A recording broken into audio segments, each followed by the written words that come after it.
చట్టాన్ని ప్రదీప్ ఒక బుకాయింపు దబాయింపు బనాయింపు అనేది సందంగానే కాంగ్రెస్ ప్రభుత్వం వ్యవహరిస్తోంది అనేది సర్వత్రా ఒక చర్చ సాగుతుంది. అయితే టోటల్గా గాంధీ భవన్ నుంచే ఏ సెక్షన్లు ఏ కేసులు ఎవరెవరిపైన ఎఫ్ఐఆర్లు చేయాలనే మొత్తం అక్కడి నుంచే అందుతోంది అనేది బీఆర్ఎస్ పార్టీ చెప్తుంది.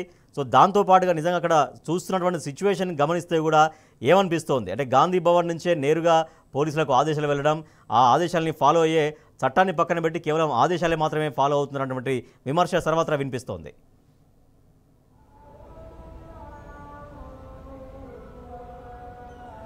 ముఖ్యంగా ఎవరైతే యాక్టివ్గా ఉంటారో ప్రజా సమస్యల మీద ఎవరు అయితే ప్రభుత్వాన్ని నిలదీస్తారో అటువంటి అయితే నిలదీసే క్రమంలో ప్రభుత్వానికి ఏ రకమైనటువంటి ఇబ్బంది వస్తుందో వాటిని అధిగమించడం కోసం ప్రభుత్వ డైరెక్షన్ నుంచి అయితే ఈ నేతలపైన కేసులు అయితే పెడుతున్నారనేది ప్రధానంగా పార్టీలో జరుగుతున్నటువంటి చర్చ. ఎందుకంటే మనం చూస్తా ఉన్నాం పోలీసులను ఎక్కువగా ఎవరైతే ఏ ప్రభుత్వం అయితే వాడితే అది ఇబ్బంది పార్టీకి జరుగుతుందనేది కాంగ్రెస్ లో మొదటి నుంచి కొంత వర్గం చర్చిస్తా ఉంది. ఎందుకంటే పోలీసులు వాడడం కరెక్ట్ కాదు, ఆ అంశాలను ఏమంటే సమస్యలు ఏమంటే ఏదైతే విజ్ఞప్తులు చేసే వారి నుంచి స్వీకరించిన తర్వాత వాటిని సమస్య పరిష్కారం అవుతుందా, ఒకవేళ పరిష్కరించలేకపోతే దానికి ఏ రకమైనటువంటి సమాధానం ఇవ్వాలి, తద్వారా కొంత ప్రజలను కన్విన్స్ చేయాలన్న భావన పార్టీలో ప్రధానంగా చర్చ జరుగుతుంది. ఎందుకంటే నేతలు వెళ్తున్న క్రమంలో వారిని అడ్డుకోవడం, తద్వారా ప్రజలు రియాక్ట్ అయ్యి ప్రభుత్వంపై దాడులకు దిగడం లేదా నిరసనలు దిగడం, ఎక్కడికి వెళ్ళినా ప్రభుత్వ కార్యక్రమాల్లో మంత్రులు ప్రజాప్రతినిధులను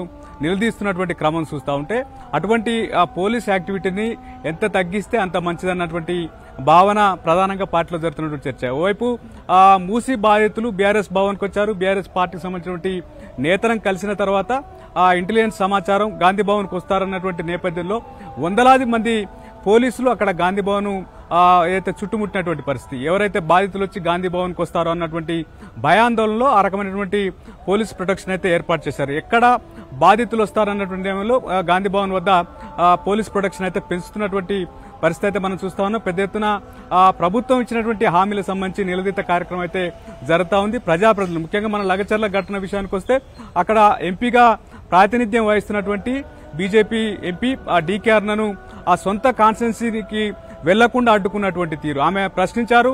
నేను ఒక ఎంపీని నా నియోజకవర్గంలో ఎలా పర్యటించొద్దని చెప్పి మాట్లాడినటువంటి పరిస్థితి. కానీ ముఖ్యమంత్రి సోదరులు తిరుపతి రెడ్డి యథేచ్ఛగా ఎస్కాట్ పెట్టి పోలీసులు ఆ గ్రామంలో తిప్పినటువంటి పరిస్థితి. ఇటు మరోవైపు కాంగ్రెస్ పార్టీ ప్రతినిధి బృందం లగచెర్లకు వెళ్లిన సందర్భంలో పోలీసులు వెళ్లి తీసుకెళ్లినారు. అయితే మొత్తానికి విపక్షాలను టార్గెట్ చేయడంలో పనిగా పెట్టుకున్నది ముఖ్యంగా ప్రభుత్వం. ముఖ్యమంత్రి రేవంత్ రెడ్డి పోలీసులను వాడి ప్రతిపక్షాలను పైన కేసులు పెట్టడం, ఎవరైతే ప్రశ్నిస్తున్నారో వారిని అరెస్టు చేసి జైళ్లకు పంపడం ఇటువంటి చర్య చేపడుతున్నారు. తద్వారా ప్రభుత్వం వివరించేటువంటి తీరుకు సంబంధించి పార్టీకి క్షేత్రస్థాయిలో రోజు రోజుకు మైనస్ అవుతుందన్నటువంటి భావన ప్రధానంగా చర్చ జరుగుతా ఉంది.